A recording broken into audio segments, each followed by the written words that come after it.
Sa ibang balita, inilarawan ni Pangulong Lee Jae-myung ng South Korea ang relasyon sa pagitan ng Pilipinas at South Korea bilang espesyal na magkaibigan.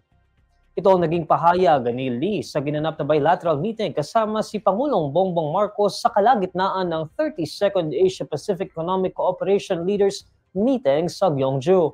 Ang Pilipinas ang kauna-unahang bansa sa Asia na nagpadala ng mga tropang pandigma sa Korean War na nagsimula noong Hunyo 25, 1950. Higit sa 7,000 opisyal at sundalo ng Philippine Army ang naglingkod sa digmaan.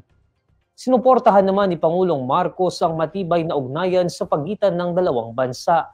Inaanyayahan din niya si Lee na bumisita sa Pilipinas sa susunod na taon para sa pag-host ng bansa ng Association of Southeast Asian Nations o ASEAN Summit at mga kaugnay na pagpupulong.